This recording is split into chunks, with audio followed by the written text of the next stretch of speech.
Just going to double check that my screen sharing is all okay.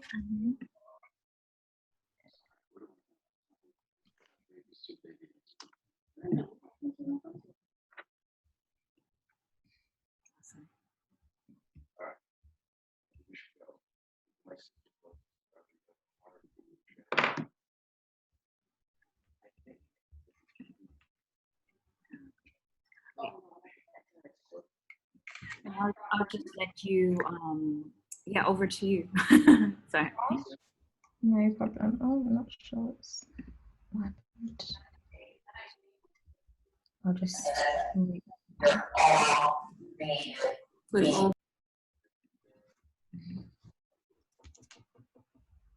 Can you see it again? Yeah. Come up properly. Perfect. Okay. Well, hi everyone. Thank you so much for coming and sharing the rest of your Sunday evening or morning, wherever you are based at the moment, with us. This workshop will be on overcoming self-sabotage and procrastination.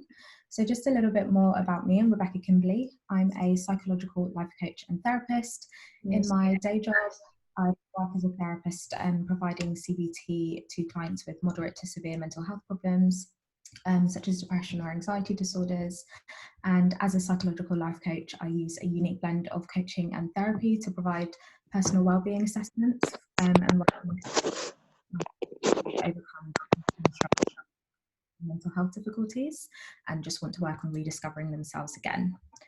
So just a little bit more about the workshop. So we're going to kind of introduce and explore what psychology has to say about self-sabotaging behaviour and why we do it.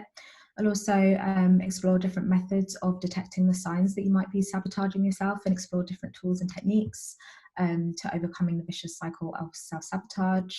And the workshop content itself should last just over an hour with some journal exercises included. So we'll see how we get on with time. And there'll also be some time at the end to ask any questions that you might have as well. So in terms of what to expect, I just want the next kind of hour or so to be a really safe space. It can be quite a sensitive topic, talking about things like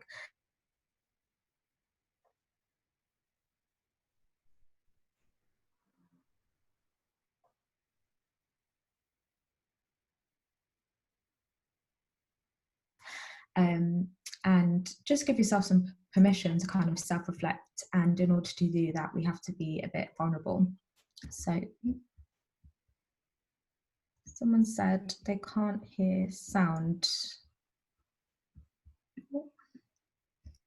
Can you guys just let me know in the chat if you can hear me okay, or if there's an issue with the sound? We can now, it froze. Okay, thank you. So, oh, no problem. Thank you for letting me know. I'm not sure at what point it cut out, but everything that I should have said would have been on the slide anyway. So just that it should be just over an hour with some time at the end for some questions, giving yourself some permission to just self-reflect and journal. So there will be a lot of journal prompts throughout. Some of those I will kind of get you to do in the workshop because I think it helps you to just, you know, do things as we're speaking about it. Some of them might be kind of better to take away and, you know, take a photo of or something and come back to it. So just to kind of kick off, I wanted us to kind of think about what we mean by self-sabotage. So I quite like this quote that self-sabotage is when we say that we want something and then we go about making sure that it doesn't happen. So that's when you kind of subconsciously, and sometimes it can be a conscious choice as well, to damage our chances of success. And when we do something that kind of causes problems in our lives and kind of restricts your positive development, then that's what we call self-sabotaging. So these behaviors, they might be obvious and quite significant, such as, you know, it might cost your relationships or career progression, but they also can be quite subtle as well, and they just exist to kind of make sure that you never really go out of your comfort zone. So that's what we mean by self-sabotaging. So the first kind of journal prompt that I want you to think about for about a minute, and it's up to you whether you kind of share in the chat or just make a note for it for yourself, but just think for the next minute about what self-sabotage means to you.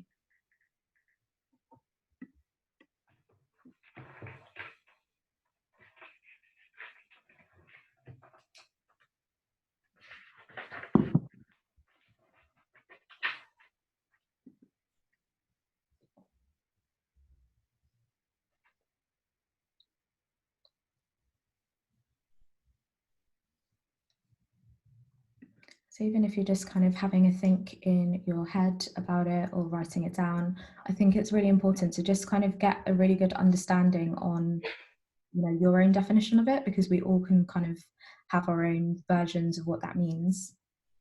So someone says, I don't act to reach my goals, or my actions don't serve them. Yeah, absolutely. I think that's a really, really common kind of definition of it. Indulge in harmful thoughts to and about myself. It feels like I don't love myself. Absolutely. So sabotage can come in the form of, you know, just self-critical thinking. So you're kind of talking yourself out of doing things, you're talking down to yourself, you're preventing yourself from kind of moving forward. That's a really kind of common form of self-sabotage as well. So for you, it means ruining my chance of having the kind of relationship I want, feeling aware of what I need to stop doing, but feeling like I have no control over doing it. It becomes a habit. Yes, yeah, I really like that one. That's really important as well. So sometimes we kind of know what it is that we're kind of doing, and we have that level of awareness, but sometimes it feels as though it's outside of our control, and so therefore we can get stuck in that as well. So hopefully this workshop is quite helpful for you know, not just identifying these things, but thinking about what we can do moving forward. Steph says, I tell myself it won't work and give up or procrastinate. Yeah, so that classic kind of, this isn't going to work, or it's not going to be worth it, or something, we're kind of saying something to ourselves that's preventing ourselves from moving forward. So a quick kind of discussion, then again, use the chat or unmic yourself. Just think about, how do you self-sabotage? So we have a lot of examples here already about people who don't reach their goals or their actions, or indulging in harmful thoughts, or ruining chances of relationship, or procrastinating. Is there any others that you can kind of think of that we don't have already that might be a common form of sabotaging? Or even less common, or one that you're not sure is sabotage or not, but comes up either way.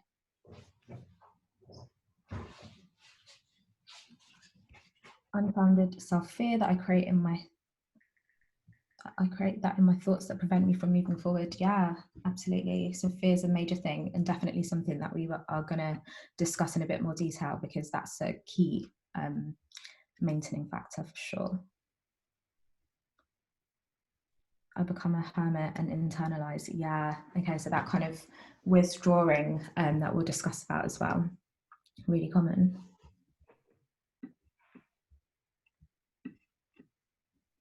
I think that not even trying some things can be self-sabotage, feeling like, what's the point?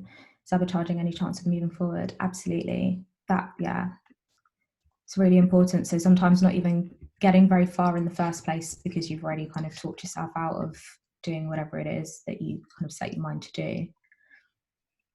Procrastination for my studies or job search, self-sabotage regarding my fitness routine, sleeping schedule, relationships, negative self-thinking and self-beliefs. Yeah, so it really exists in so much different areas, doesn't it? It's so interesting that it can just infiltrate so many different areas of our lives as well.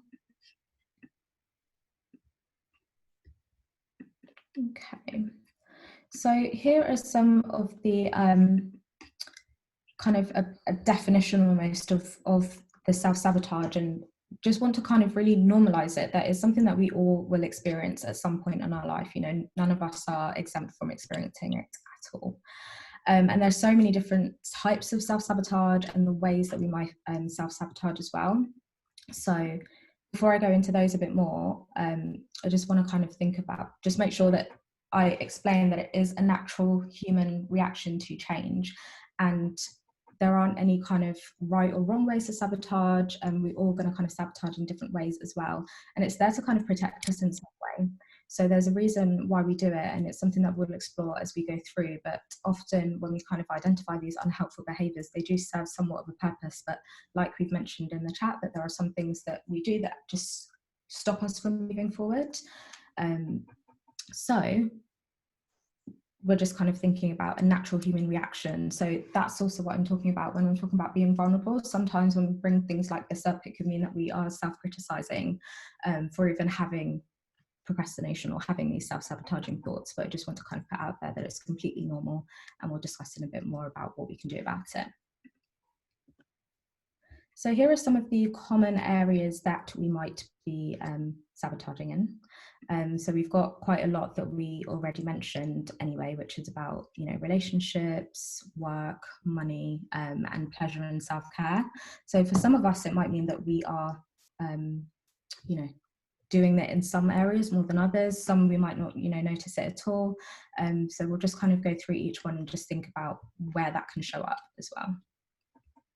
So in relationships, this might look like over focusing on decreasing your kind of negative interactions and under focusing on increasing positive interactions and shared experiences.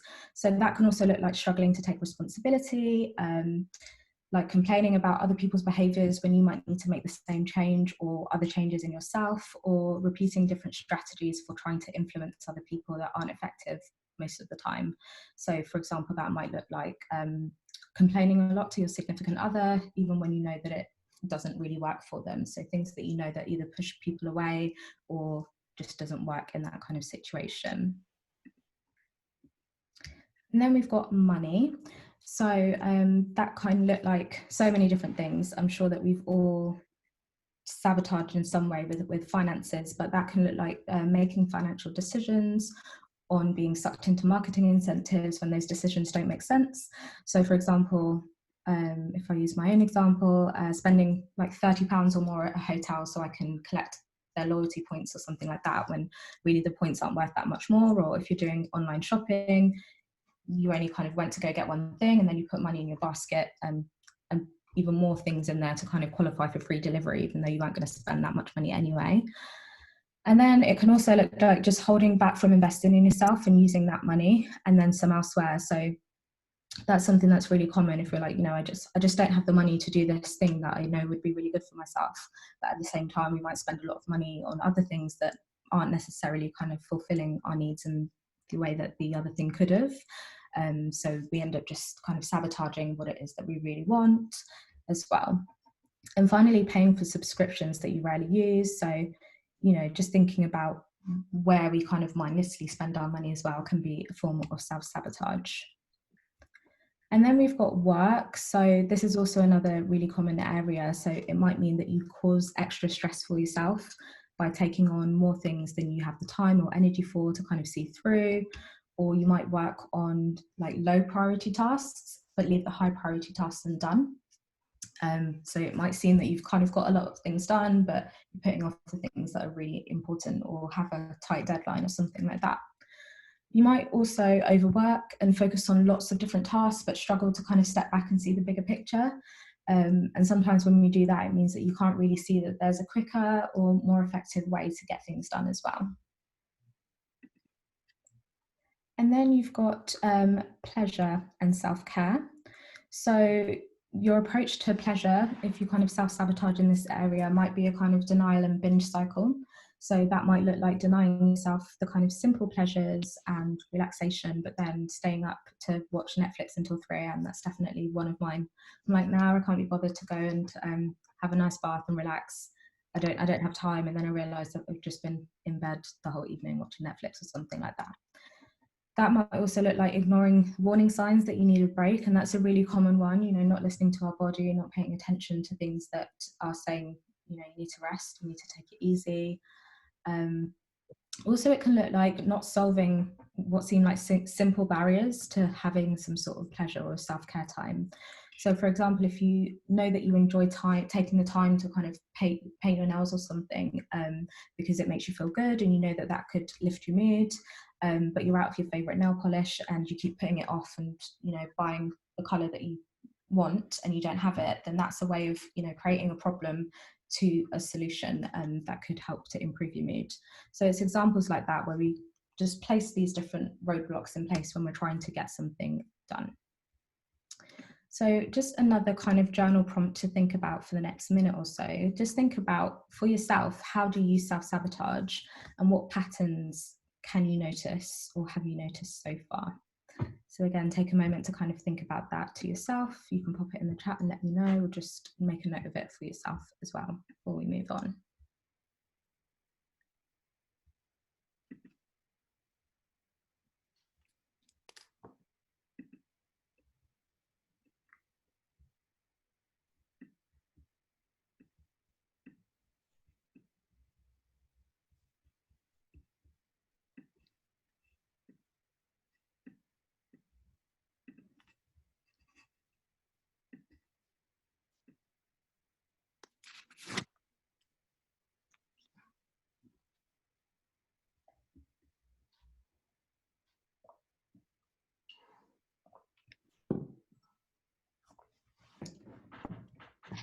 hope you've got some things down in terms of what self-sabotage looks like for you and what patterns you can notice as well. And I think doing this can really help you to identify if there are more areas where you do self-sabotage than others, or even if there are any that we haven't mentioned here, because again, it's something that can impact us in many, many different ways. So Jenna said fear and the self-fulfilling prophecy seem to be part of the pattern. Yeah. So many of these focus on small, easy tasks when I stress about the big stuff. Interesting, okay. When you say the big stuff, again, you don't have to kind of respond to everybody or yourself, but what do you mean by that? Is that kind of major tasks rather than the kind of, oh, I didn't tidy the house or something like that? I want to do something but forgot to ensure the pathway. For example, yeah, I want to wake up earlier but fail to go to bed early. That is such a classic, definitely.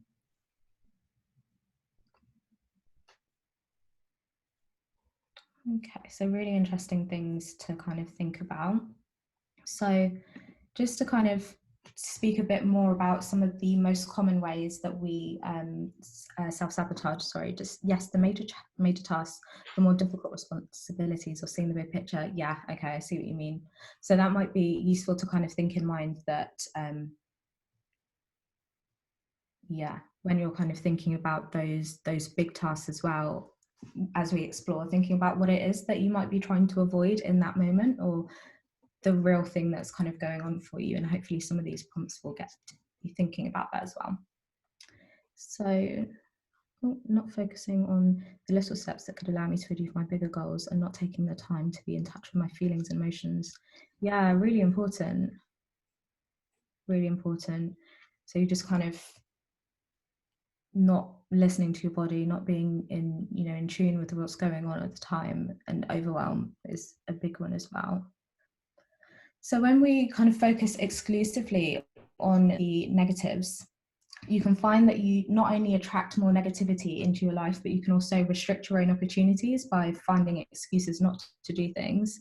So you also then might find that you become quite negative in your thinking and problem solving and things like that. And as a result, that can reduce the number of people who might want to be around you, which can then sabotage your relationships. So these things tend to have a knock-on effect. Another really common one is underestimating your worth. So people with low self-esteem are likely to have a very loud inner critic whose voice tells you that you can't do certain things. So it might tell you that you're not attractive enough to date, or you're not smart enough to apply for a job, or it's simply, just not believing that you are good enough and that you're not deserving of things. So what's the point of even going for something in the first place? So you might engage in the self-sabotaging behaviors like comparing yourself negatively against others, and might use these as reasons to not go out of your comfort zone and just avoid it and hold back from doing the things that you kind of want to do due to those, I can't thoughts. So I can't take a dance class until I've lost some weight, and I can't start dating until I've, improved this, that, the other. So those things that, again, are creating kind of roadblocks for you moving forward. It also can look like reversing your achievements, which is a really common one as well. So this is also something that's quite obvious. And it's when you try to achieve something and then reverse what you've already managed to achieve. So in relationships, you might really work to get to know someone that you really like and then do something to damage that connection, such as avoiding or switching up how you act with them or cheating on them. Or at work, that can look like getting a promotion for a job that you went for and worked really hard to get, and then you fail to meet the major targets that have been set for the job and things like that. And these are all just experiences that are part of self-sabotaging and the subconscious mind's attempts to push you back into a safe and familiar place. It also feeds as a way of proving to yourself that you are right to think that you can't do certain things. So, by telling yourself that, oh, I knew I wasn't going to do it anyway. And then you're finding kind of different methods to prove yourself right in that moment. And then a big one is reluctance to change. So this is how you view change and the barriers that we can put up for ourselves. So this is when you kind of expect yourself to succeed in making life changes without giving yourself any time or mental space to actually accomplish them as well. So, or you might see your capacity to change as being dependent on someone else's behavior. So for example, I'd be be exercising more or making better spending choices if my partner was more supportive and on board, things like that. So change can mean so many different things to different people, but there's this kind of reluctance to change in any sense of the word. And finally, the really key one, that's I guess the whole point of self-sabotage and the things that people notice the most is procrastination. So I think it's a more common way of explaining self-sabotage, but it is a form of self-sabotage. And that's where you create these kind of self-imposed rules that trigger and support procrastination. So if I don't have time to vacuum the whole house, then I'm not going to do any kind of housework at all. Or you might kind of overcomplicate solutions to problems as well by thinking and researching endlessly, trying to find the perfect solutions. And that's also where perfectionism comes in. So perfectionism is just a fancy word for being a master of avoidance, really. And you're only satisfied when 100% of the problem is fixed, which of course it never is. And as someone who deems themselves to be a perfectionist in recovery, that's definitely true that, we never reach that 100% because our standards are so high. And we're just trying to kind of reach something that is either not possible or not worth the kind of efforts that we're putting in and losing out on as well. So definitely about perfectionism. Yeah, there's a lot of that. So I guess that kind of thing about, oh, if I can't do this well, then I'm not going to do it at all, or something like that. And this can be where you kind of stay stuck in patterns that are just psychologically comfortable, but they're just not working for you. So it's about just allowing yourself to kind of ruminate or worry without expecting yourself to take appropriate problem-solving actions. And that might look like, anything. Sometimes we engage in other behaviors to avoid dealing with what it is that we're trying to get done. So I think, like someone was mentioning in the chat about doing all the kind of little steps and small things, but not necessarily the big things that need doing. Those are key forms of procrastination. So thinking about the reasons why we self-sabotage, one of them that did come up in the chat is about fear. And I'm just wondering if anyone has any other ideas why we might self-sabotage too. Someone just says, does fear of failure fit at all, or is that part of being a perfectionist? It definitely fits. It definitely fits. It can be part of being a perfectionist, but it's not exclusive to that, because I think there are people that would definitely not call themselves perfectionists, but also might fear failure and so therefore not do anything at all, and kind of be more avoidant or withdrawn. But I think fear is definitely a huge thing that we will go into very shortly. So yeah, that's definitely one, fear of failure.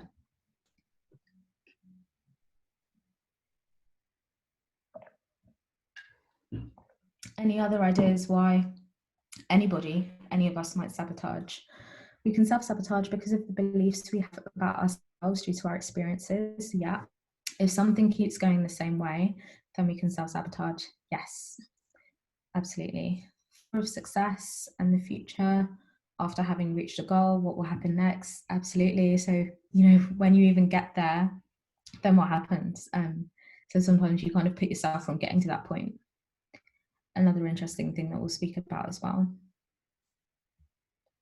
It becomes easier to see the setbacks than to remember the achievements. Yeah, that's really true. Yeah, definitely. Because there's a lot of work that needs to go into something and get to the point where we're achieving something. So when we're kind of thinking about the setbacks that are involved in trying to get there in the first place, that's enough. That can be enough to kind of put you off as well. Fear of success. Will I be able to handle the responsibility that comes with success? Yes, absolutely. And I guess that's like a mixture of things. So it's not just the kind of fear of success, but also that kind of lack in belief of yourself, of being able to be that person who can achieve it and be that person who can handle that responsibility. So it's interesting that there are a lot of different things that are entangled as well. Just wanted to say, I really like all the comments. It really connects. Yeah, that's really true. And I think what's so interesting about something like this is we all know procrastination and we all speak about it and this and that, but often we forget that it's something that we do all experience, and just how much it can infiltrate our lives as well. So I think it's great that, yes, you can put your kind of thoughts into words and experiences, and definitely something that is relatable to so much of us. Someone said not enjoying the task and finding an excuse to put it off. Yeah, that's a really interesting one as well. I guess that can relate to various things, because often we can just procrastinate because we don't do what it is that we said that we wanted to do. And sometimes that's okay. It's about just giving ourselves permission to cross that off the to-do list and not come back to it. So that's quite an interesting one as well, that procrastination can give us different ways of realizing that we just don't want that. Self-limiting beliefs or believing we don't deserve to succeed. Yes, absolutely. Definitely. So you guys have definitely got the kind of main ones that I thought of in terms of when we're thinking about the reasons for self-sabotage. And although we all have different reasons for why we self-sabotage, there are common reasons, such as, why we undermine our own success or happiness. And simply put, that can come from these unconscious beliefs that you are unworthy of happiness or success. But it's important to kind of understand where those beliefs come from, and it's important to understand which of these might apply to you, as it's one of the first steps in learning how to stop it, especially if it's a kind of recurring pattern in your life as well. So we've got fear, one that comes up a lot. Fear is strongly linked to self-sabotage. And when we're talking about fear, we mean that in all meanings of the word. So you might feel fear in a kind of specific area, like romantic relationships, or it might just be across the board. The most common, or at least the one that's most spoken about really, is this kind of fear of failure. So this, what if I don't make it? But like a few people were saying in the chat about the fear of success, what if I do make it? What does that mean if I succeed? What would I have to do or give up? So there's, I guess, that coming in about change, or feeling as though you won't be able to cope with certain things that come up, or, you want to kind of do well at this thing, but that something else will have to give, things like that. Regardless of the fear though, it's often about, the fear of change, and however you experience it, it keeps you trapped and just prevents you from fulfilling your full potential. So whilst this is a sign of self-sabotage, it's also important to note that if anxiety is a constant for you, then it might be an indication that there's a kind of underlying anxiety disorder, which is very true in a lot of the people that I work with. If you've got kind of long-standing anxiety or for different things, then that can also impact how we self-sabotage as well. So another one is to do with our attachment styles. For some people, it can kind of be a fear of abandonment or something like that. And this is something that usually stems from childhood, but it can also be triggered during adulthood as well. So when we think about our early life experiences, in a nutshell, psychologists have done lots of research into our attachment styles, and there are two that are particularly related to self-sabotage. So if your primary caregiver was not consistently or constantly available to meet your needs as a child, then you might have what psychologists call an insecure attachment style. And if your caregiver was quite absent, you might have become avoidant because you've learned that others can't be trusted to be there for you. So you automatically want to withdraw when they get too close. Also, if you've had a caregiver who was there for you for some of the time, but not at others, you might have developed what we call an anxious attachment style. So in this case, you think that you have to kind of cling on to other people really tight for fear that you'll lose them. And this kind of fear and panic can unintentionally cause you to sabotage relationships. So you might find that this desire for closeness can actually end up pushing others away. And like I mentioned, if you've experienced those things as an adult, such as being bullied or abandoned or cheated on, this can also impact on how or why you self-sabotage as well. Sometimes it requires changing our habits in the way we've always done it, and it takes us out of our comfort zones, and maybe deep down we don't want to give that comfort zone up. Absolutely.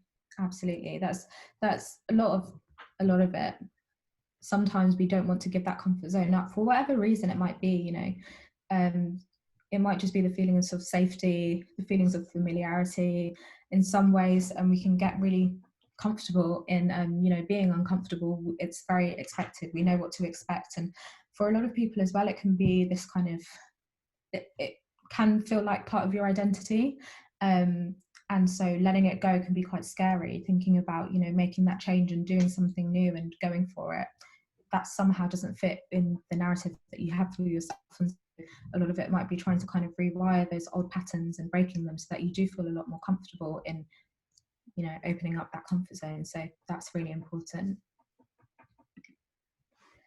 And then we've got traumatic experiences. So when we think of traumatic experiences, or if you actually suffer from PTSD or have done, or, you know, from childhood or adult experiences, it's likely that you've had to live most of your life or part of your life constantly believing that something bad is just about to happen. And that's something that we call hypervigilance. So, you know, always being ready for the worst case scenario to kind of happen, always being hyper alert. And essentially what that means for you is that you can't relax or feel comfortable with somebody. So you might find reasons to mistrust others or to get away from each other's. You might even feel that way about yourself. So, you know, not being able to trust yourself, not being able to kind of believe in yourself as well. So important things to recognize is if you have these emotional raw spots that when triggered, we react in a way that is out of proportion to the event. And depression can have this impact as well. So self-sabotage itself can be a maladaptive coping strategy that's developed during periods of depression. And it's something that a lot of people feel quite negatively about when they are experiencing depression, such as, you know, I can't be bothered, I'm lazy, it's things like that. But it is part of the disorder to have low motivation and have, you know, reduced interest in things, which does mean that you may not necessarily feel the motivation to do things. And so procrastination does step in. So if that is something that particularly resonates and you feel that, you know, you don't have the effective methods for managing your emotions or behaviors when the traumas or mental health difficulties are reactivated, it is important to kind of work with a medical professional or trained therapist to help you work through this in an effective way, because I guess the way that we are going to work with it would be a lot different, and we would need a lot of time and nurturing to be able to have the strategies that we will speak about later kind of to help and work through. And finally, a key one is lack of purpose. So lacking purpose is also a sign of self-sabotaging behavior. If you live each of your kind of days never really knowing what it is that you're supposed to be doing with your life, then a lot of things can feel like there's no point in doing. So a lot of those kind of, well, what's the point? I could, but why?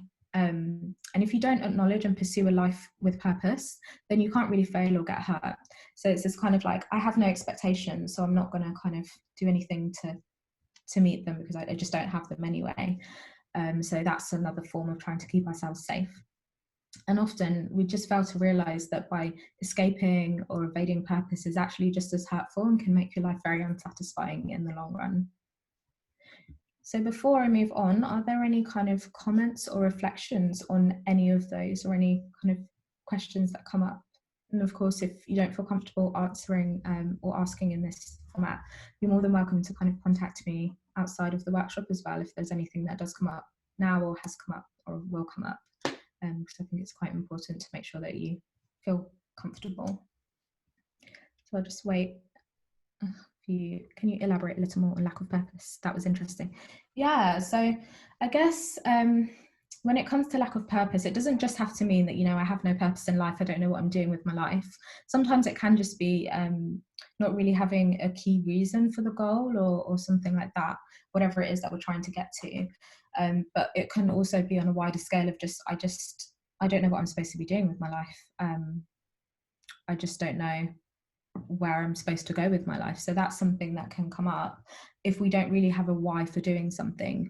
And that can be something as small as cleaning the house, or something as major as, you know, applying for a job. It's just why. If there is no kind of purpose or drive behind it, because that's the thing that can help us to stay a bit more motivated. So I hope that answers the question for that. Is there a way you can find out your attachment style other than just Google, as you don't know how accurate sources are? Yeah, that's really true. No, not that I specifically can kind of think of. I guess through reading, again, Google may not necessarily be, you know, there can be loads of different sources of it, but I'd say to keep reading different versions of things. So there should be the attachment styles, and then you kind of would identify which ones you feel like resonates with you the most. I think the ones where they tend to be a bit more accurate is when you're working with a therapist or psychologist, kind of working through them. But I don't think there is like a specific way. It's not a kind of thing that we would essentially diagnose. It's more something that you feel like you fit into. Can you expand the last comment about the safety from purpose? I think I may have answered that one, Kenny, but if I haven't, let me know and I can try and think of another way. How can you find your true purpose? Oh, that's a big question. Big question. There are so many different ways. To answer quite quickly though, I'd say definitely if it's something that you feel like you're struggling, working with a kind of coach or therapist to find out what it is that you really want to do. There are loads of different kind of questionnaires or, you know, different things that might help you to just start thinking about what it is that you want, what you like. I guess it also depends on when you're trying to say purpose, whether that means a lot of the times we put that to mean our career. When we're so much more than, you know, a career, a job or whatever. So trying to think about asking yourself, you know, how do I want to feel when I wake up in the morning? You know, if I were to leave this earth tomorrow, what would I feel? What would I regret not doing? What would I want to do every day without being paid for it? Things like that, asking yourself some questions. I think a part of finding out your purpose is just what you feel passionate about. Absolutely, yeah. But sometimes we might have an idea of what we feel like our purpose will be, and then we get it, and then it just doesn't really fit. So it is something that is always going to be kind of changing because we are humans. We're going to change in so many different kind of ways. So I feel like it's something that's always going to evolve and develop. But a lot of it is really paying attention to the moments where we feel most passionate, and the things that give our life meaning as well. Because often when we're not really paying attention to it, then it might mean that we are allowing other things that are not fulfilling us or our purpose in. So I hope that answers it. And thank you, Kenny. I can understand that. So I can definitely relate to attachment issues. I think I might have an avoidant or anxious attachment style because I keep finding problems and areas to fight about with my ex-boyfriends or generally feeling insecure. Yeah, that's really, really common. And I think often with attachment styles as well, it's not something I go into too much, but I think there is a lot of overlap with some of them.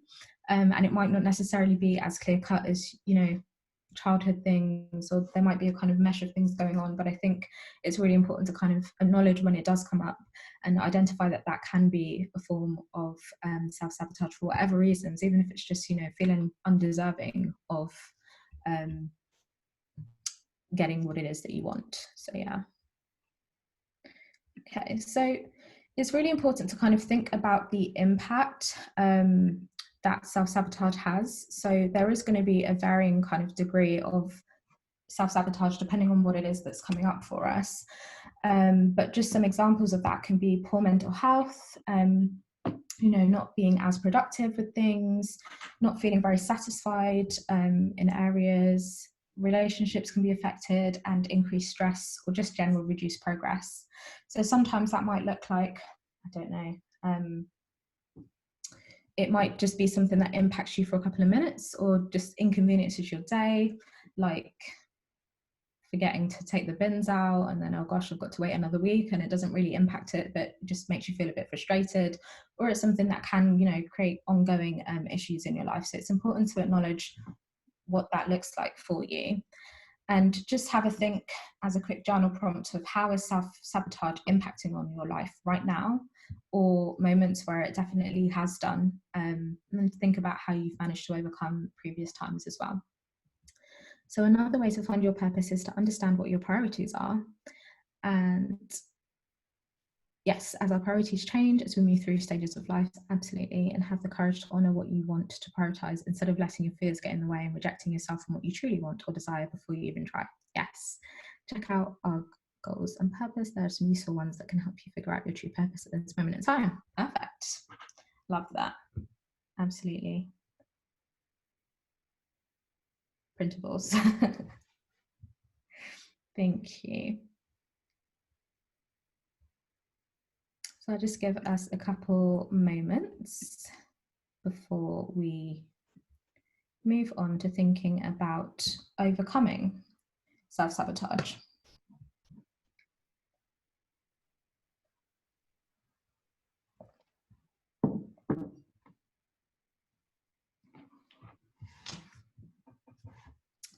So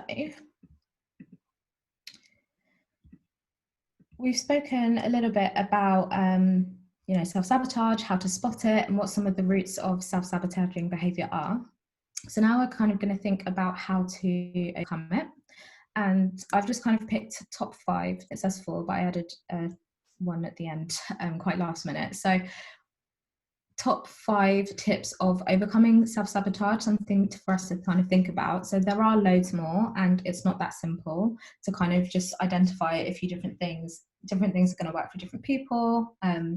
And it does take time and effort. So it will take a conscious effort to learn new patterns. And because at the same time as you're kind of unlearning the procrastination and self-sabotaging behaviors, you're trying to bring something new in as well. So there is going to be, quite a bit of resistance, because that is the kind of fear of change and doing something new, essentially working against us initially. But working through the following steps might help. So I'd encourage you to take some notes of these, and we will kind of be journaling as we go through, and I'll be getting you to kind of think of different things as we go through as well. So the first one is naming your saboteur. So I know this might seem a little bit silly or weird, but I guess that's exactly the point. So it's about calling your inner voice out, and the one that's doing the damage, the saboteur, calling them out. Give them a name and create a visual so you know exactly who you are combating when those negative thoughts come into your head. So that should make it a lot easier to acknowledge the presence of it and choose whether to listen to them or let them go.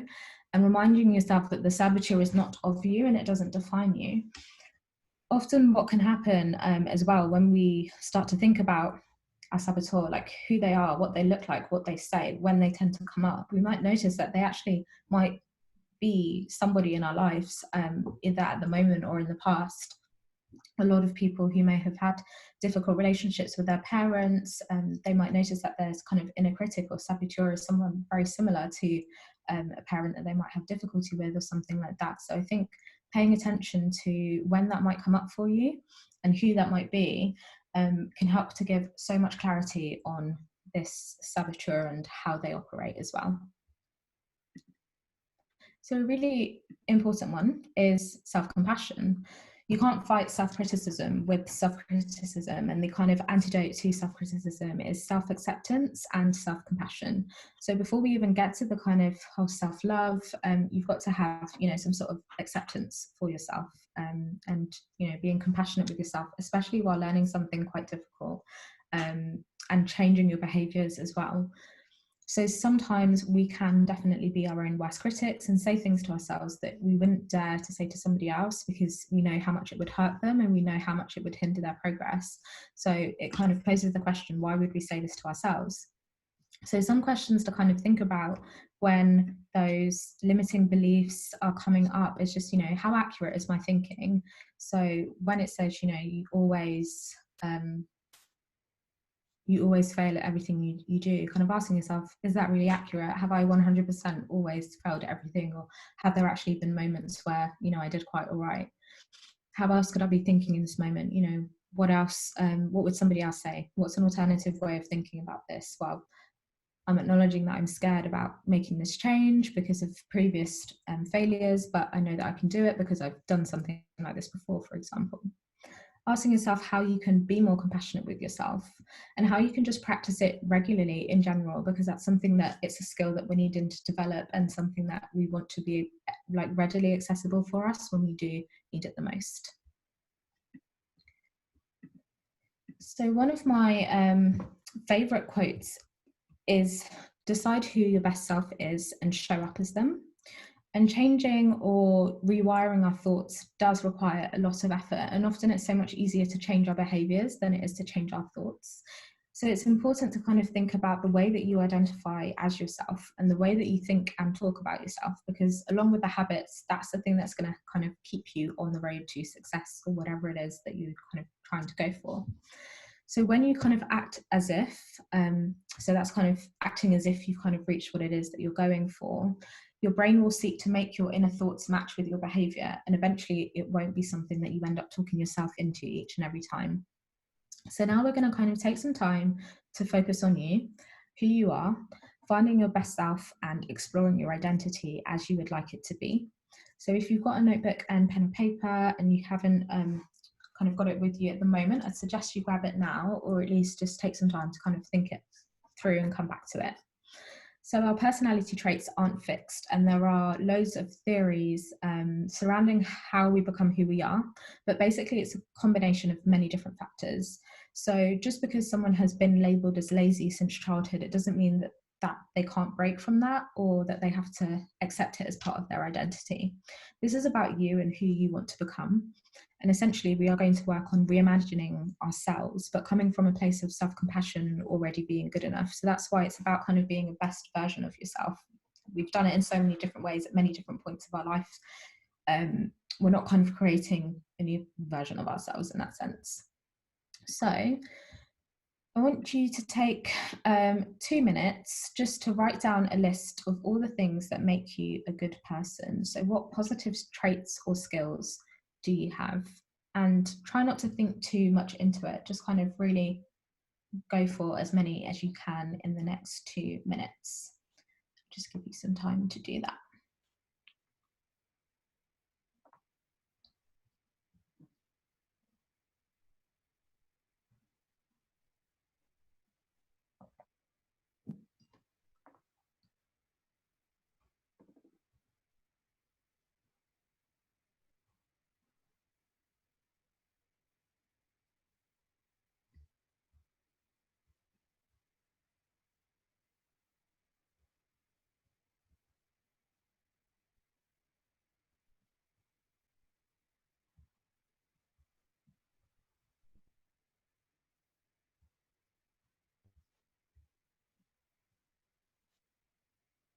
Give you 1 more minute.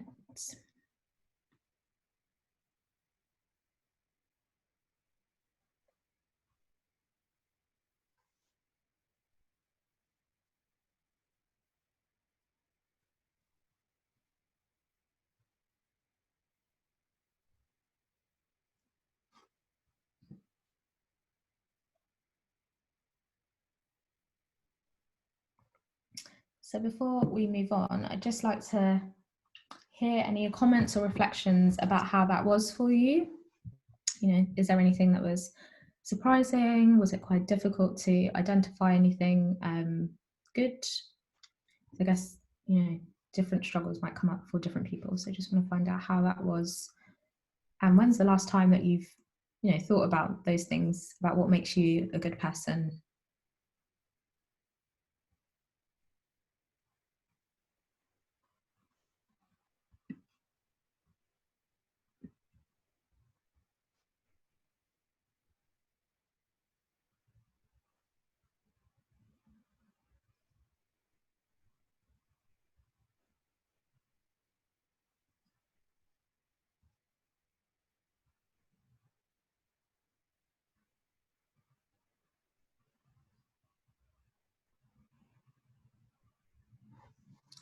I'm surprised that the first thing that came up is my support for others, being a cheerleader for my friends and listener. That's interesting. I wonder why that was surprising for you.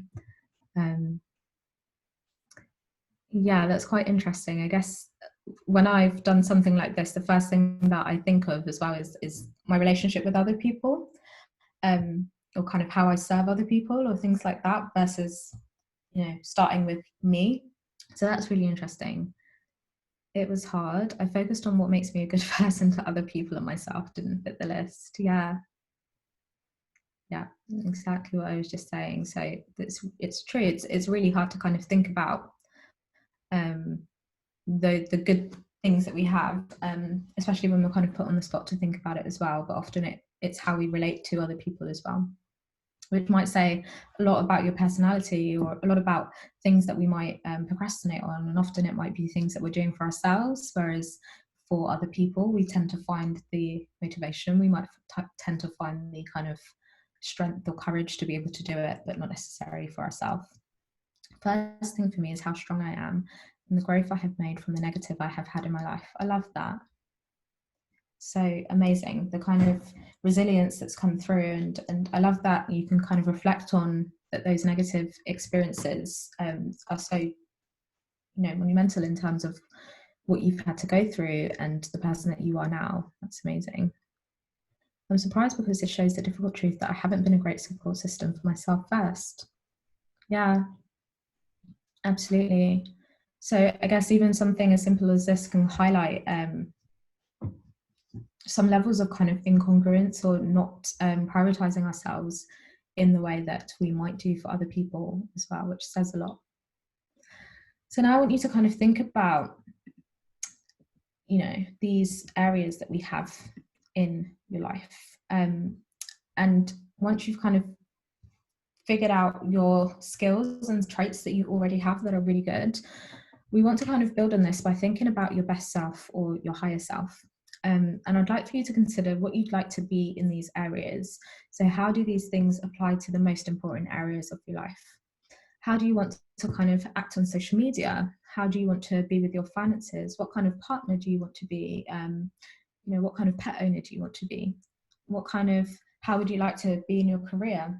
How might you want to be when having difficult conversations with people? Do you want to be committed? Do you want to be flexible? Things like that.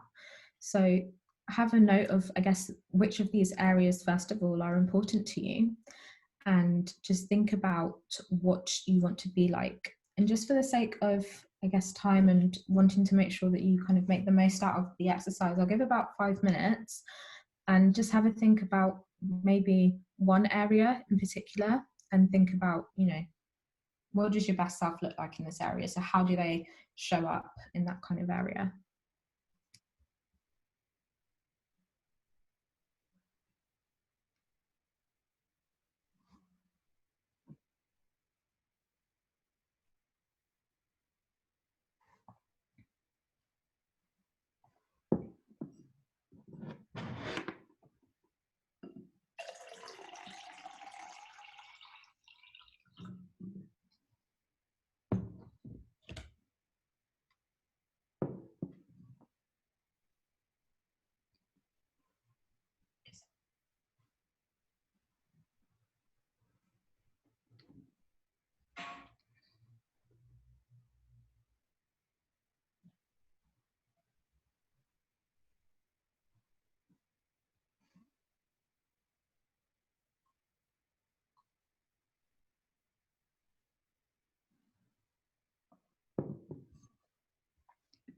You might also have a think about other areas of your life that are quite important to you, or even just removing the ones that aren't, you know, applicable to you, on things like that, and take a photo of it to come back to if it's something that you feel like you might need a bit more time on.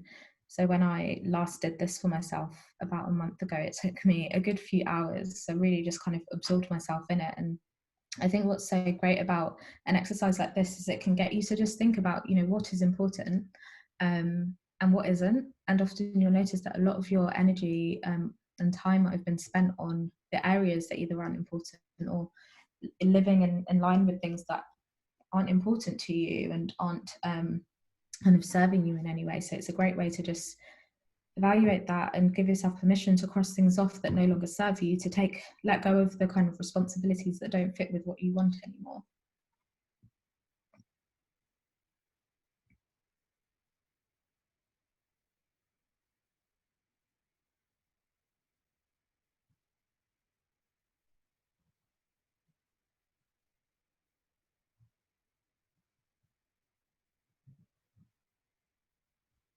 Just give a few more minutes for you to just kind of note down anything that might come up in these areas.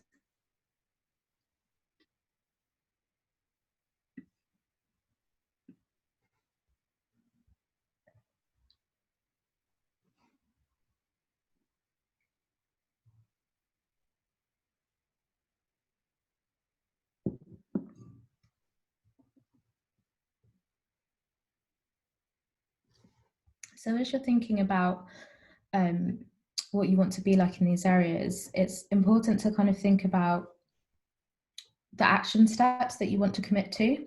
So not just thinking about, you know, how we want to be and what we're like when we really give it our best in certain areas, but what are the kind of things that you want to commit to moving forward. So if you put that you wanted to kind of be a loving parent, what does a loving parent do? what are the kind of things that they might do, and that might be something that's quite short term or long term. Personally, I'd recommend having at least one thing that you can get started on quite immediately. Otherwise, we're kind of going to set ourselves up for failure in some sort of way by kind of having something too far in the future. So try and think of things that are relatively simple for you to kind of get started on that fit in line with what it is. So some of my examples, just to give an idea of how I kind of transferred what we've done. So being a responsible pet owner, so I have a cat, and I'm committing to cleaning her litter tray each morning, and not kind of forgetting for a few days and having a very upset cat, which also upsets me. And then being a reliable sibling. So for me, reliability looks like giving them a call once a week. I don't live with them, so therefore that's my commitment. And then being consistent on social media. So for my business, I'm committing to kind of posting content 3 times a week. So that's examples of how we can kind of have some sort of idea of, you know, what we want to be like, using some of those skills that we mentioned before. So, you know, if you consider yourself to be reliable, consider yourself to be responsible, all the different things that we might have, how we can apply them already as well. So I'll give a few moments for you to kind of write down at least one thing that you are going to commit yourself to, and think about what your best self would do in each of those areas. And again, feel free to let me know in the chat how you found that, and how easy or difficult it was for you to think about those areas as well. A commitment as well can just be to be committed to your personal development by coming back to this exercise at some point this week as well.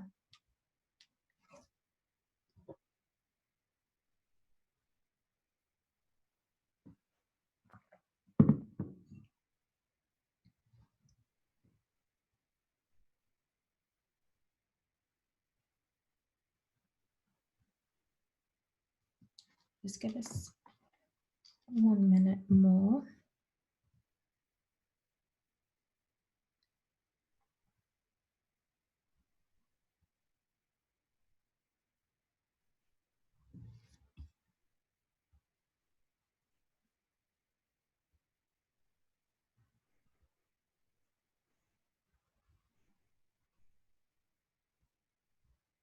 So as you're finishing up with that, I guess the essence of this exercise was just to find those unique traits and skills that you have, and kind of committing to capitalizing on them as much as possible. So this can help because you don't have to believe it just yet, but it's like acting as if. And the more that you do it, the more evidence that you're giving yourself that you are that person and can be that person and show up as that person. And this is something that can work really well for the small tasks and for the big tasks as well. So giving yourself some time to kind of think about, you know, what does my version of my best self look like? And I think that's what's important. It's not thinking about, you know, the kind of somebody else who would have done that or who would get on with that. We're kind of looking into ourselves and thinking, what can I do? What will show me that I am worth doing it, is whatever it is I put my mind to. So you're giving yourself some evidence that you are that person and can be that person and show up when it really matters for yourself. This can also help by incorporating it as part of your daily affirmations to help with this. And these will rewrite some of the limiting beliefs that lead you to regularly sabotage your success as well. So I haven't had anything come through in the chat yet, so I'll give it just a little bit before we, I started to self-sabotage before this activity, before I even got started. Interesting. I think this was a great activity because it gave me a purpose and an action. Yeah, absolutely. And that's important. It's not just the time for reflection and things like that, but actually what are we gonna try and do about this as well? How can we kind of commit to things? It's the action part that makes it difficult. Don't worry, I've got you sorted on the next bit. But often, yeah, that's also part of it.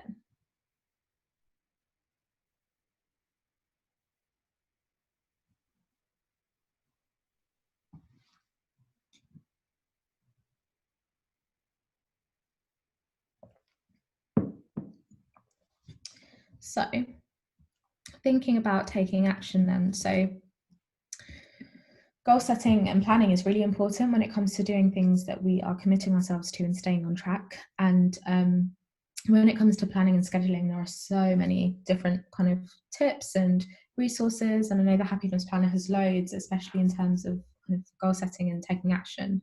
But I'm just going to touch on a few kind of tips to help us think about when we're struggling to kind of get started.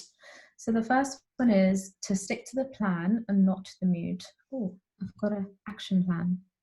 To be stronger in my mental health, I will continue to journal to process emotions and let myself feel them, then continue on my path to grow. I love that. That is a great commitment, and you've just shared it with us. So hopefully that feels a lot stronger and a lot more real, and I love that. So thank you very much for sharing that, Kenny. So when I mean sticking to the plan and not the mood, that's about doing what it is that I say I'm going to do and not allowing my kind of emotions to get in the way with it. So it's not waiting until you kind of feel like it. So again, I'll use my own example that I would, when I kind of started thinking about working out and trying to exercise more, it's like, okay, when I wake up, if I feel like it, I'm going to go to do some exercise. And of course I never did, because there was always a better thing to be doing in the morning because I gave myself the choice. So it's not just waiting until you feel like it, it's not allowing your emotions to prevent you from doing it. So again, if I had decided that I'm going to go for a walk at 8 a.m. regardless, and then wake up just not feeling like it, or feeling too tired, or just feeling grumpy, that enough was like, I'm not going to do it because I'm grumpy. Until I worked with a personal trainer who said that is not a viable reason to not work out. Of course, there's a thing about, paying attention to how you're feeling and not forcing something. But again, it's the idea of, if you're going to do that, to commit to another time that you're going to do that, rather than I'm just not going to do it and keep on allowing it to keep going. So sticking to the plan and not the mood, and thinking about, taking action. And sometimes, often, most times, the mood will follow. So you think about how you get through that. And especially with exercise, I know that however I'm feeling at the beginning, 99.9% I always feel different, better after that. So thinking about the kind of emotional shift that you'll get through that as well. So Steph says, I struggle with exercise. I always give excuses not to. How do you push through? So many different things coming up. I guess some of the examples that I'll give might help with that as well, and I'll try to kind of relate it to that as well. But that can be various reasons. I guess that can also relate to why you want to exercise as well, and how you're exercising. So exercise for me was a big thing, especially during lockdown. Before that, I was really putting pressure on myself to stick to this exercise routine and have to go to the gym at certain times. And I've just given myself permission to not do that, especially at the beginning of lockdown, because I realized I just didn't want to. And what I needed was just to go for walks and be out in nature more and eat better and things like that, because my kind of goals were different at that point. So sometimes it was just about kind of stepping back from it. And now it's like, okay, I'm ready. The motivation is there. I just needed a bit of time to figure out my why. So I guess it might depend, but some of the examples I'll give will help with that as well. So the next one is trying the 5 or 10 minute rule. So there's a term called motivational surface tension, which is essentially a term for the problem of getting started. And often it's getting started that is the hardest bit. So when a task feels overwhelming, try and set a goal of just going 5 minutes or 10 minutes at a time. So for example, if we're thinking about exercise, go for a walk for 10 minutes or do this workout for 5 or 10 minutes. Of course, once you get started, you might feel like spending longer, but it's best not to kind of spend too much longer, especially at first. So allow yourself to kind of build up to things. So if you are kind of try to go straight from, doing nothing or quite low level activity to doing like 60-minute exercises, you're already setting yourself up for quite a big jump, and that could be a lot. So one thing that I'm quite strict with myself from now is not giving myself too long to kind of do something for, especially if I don't feel like it. So when I'm thinking about my walks, my goal is to be out of the house by 8 in the morning. Then what ends up happening is that you go for a walk for about half an hour, however long it is, but whatever it is, I managed to kind of do it. So it's about making it as easy as you can for yourself, breaking down the kind of surface tension by weakening it before it gets a chance to build again. So you're just giving yourself more and more opportunities to kind of get started until it does become a habit. And that can also be really helpful for anything. You know, I'm in the process of writing essays at the moment, so I'm like, okay, I'm going to give myself about 10 minutes to try and read this article. And then instead of thinking I've just got to sit down and write a whole essay that's really difficult, so trying to use language that works for you as well. Breaking tasks into smaller steps. So really important, don't set yourself up to fail. So like I was mentioning, instead of saying to myself, I'm going to go for a run for 35 minutes, it's just my goal is to get changed and get out the house in 5 minutes. What happens after that is only a bonus, and often you end up doing it for a lot longer.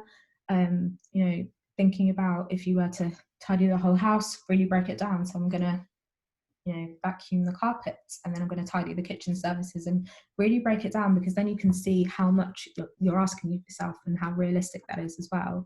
And that can help with your motivation, because you're achieving those small specific steps, which is in and of itself another part of motivation, and that's going to help with that. So thinking about how you can break it down. And often that's a key thing of procrastination, is that sometimes we lose the planning thing. We know where we want to get to, but haven't really thought about those small steps, or at least the small steps aren't necessarily that helpful in getting to where we want to as well. So paying attention to those. And then reward yourself. So this is really, really important. Thinking about, when I've managed to kind of do what it is that I say I want to do, what am I going to do for myself? So as humans, we are motivated positively by rewards. And this can be kind of intrinsic rewards, such as how we feel. So say with the exercise, I know that I'll feel a lot better afterwards, and sometimes that's a reward in and of itself. Or it might be extrinsic rewards, such as buying yourself something. And it doesn't have to be big. You just want to think about, you know, what are some of the things I'm going to get from this? Again, it might be just the thing that's enough for you, or you might have to kind of find another way to pair it up with something, so that helps as well. And finally, doing your research. So here are some books that I can recommend, and it's not just about the kind of books as well, but it's about figuring out on a whole, the whole kind of self-sabotage thing, how that works for you. Because often for a lot of us, it can really identify some deep-rooted issues that we need to work on. And once we do that, a lot of the things and the tips that I've mentioned can become so much easier to engage in. So just asking yourself, or trying to commit to yourself, about how you can learn more. And right at the beginning of the chat, when we were discussing about purpose as well, there was a great resources by the Happiness Planner on finding your goals and purpose. So doing the research, finding what's there that can help you to become better educated about your own self-sabotaging and overcoming it. And if you'd like for your kind of learning or personal development process to be a bit more personal, I would encourage you to find a therapist or coach who can help you to stay accountable, motivated, boost your self-knowledge, or overcome some of the topics that we've discussed, such as depression, trauma, or low self-esteem. Because like I mentioned, they are, you know, things that can really impact on so much things, not just the self-sabotage. And so therefore it might be that we need some support with certain things. So on my website, I have a section of resources on how to find psychological support and the different types that are available, depending on where you are in the world. And I also offer a free 30-minute discovery call if you'd like to kind of find out more about either working with me or working with a coach, and how we could support you in addressing anything that might have come up for you today through my experience as a coach or therapist. And, you know, again, there will be so many different reasons why we might self-sabotage in different areas. Sometimes it may not necessarily be something we need to go through, work through. Some people just maybe need that acknowledgement that it's happening and kind of a commitment to moving forward, but we will deal with things in different ways. So thank you so much for attending the workshop and spending well, it's my Sunday evening. So thank you for spending your Sunday evening along with me. It's been great and really interesting kind of things here in the chat as well. If you have any questions, I'll be sticking around for the next couple of minutes, so please feel free to ask any questions that you might have, or you can find me on my website or Instagram if you'd like to kind of ask a bit more personal. I'd be more than happy to answer any questions or hear any feedback or anything like that. Thank you so much. Thank you. Thank you very much, guys.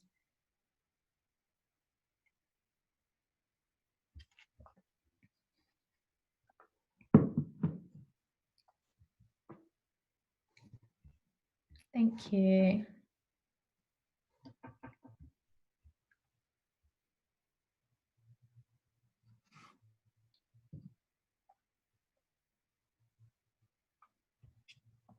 Thank you.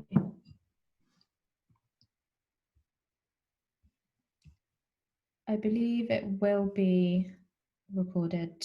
I think, yes, it should be recorded to be reviewed later, I believe.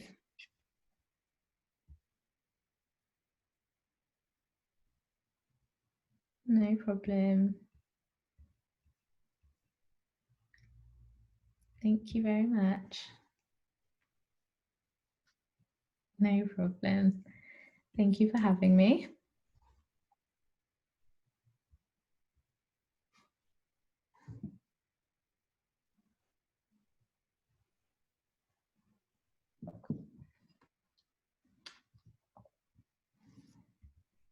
And yes, thank you very much, Happiness Planner, for the amazing opportunity and all the amazing workshops that you've got on as well. So the main differences between a coach and therapist, to answer very quickly, a lot of it will be to do with the background, so their kind of educational background.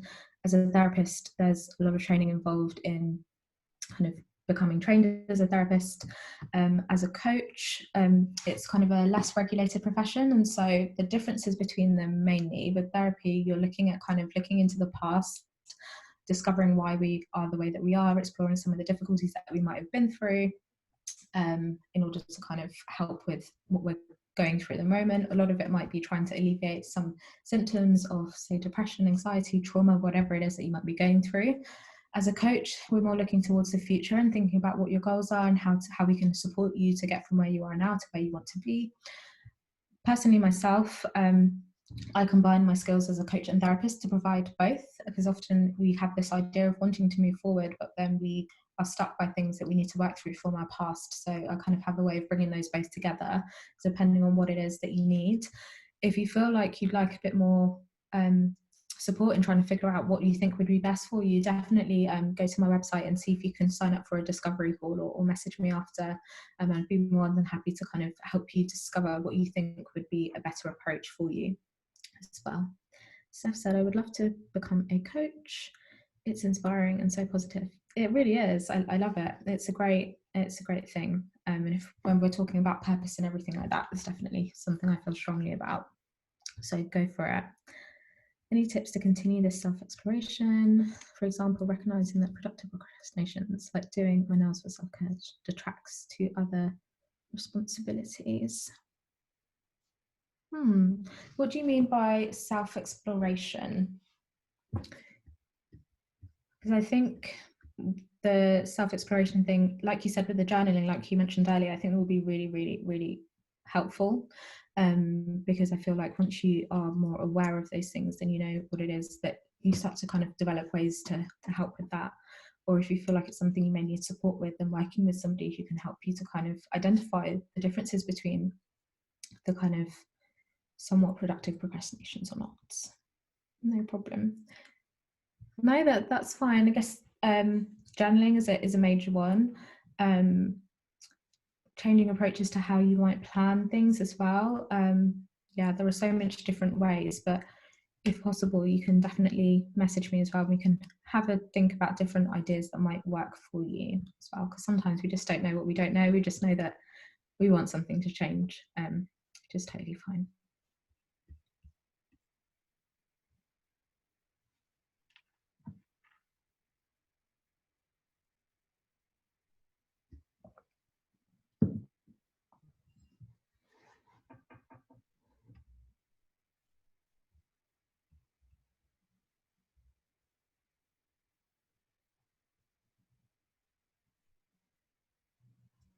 No problem. Yeah, not knowing what you don't know is such a big one.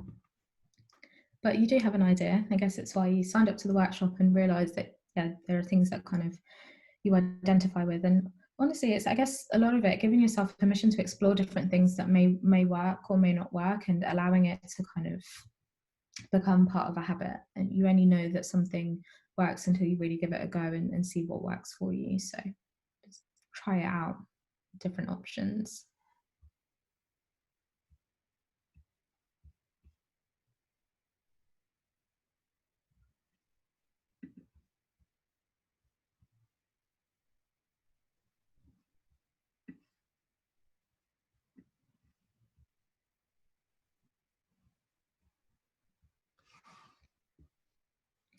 Just unshare.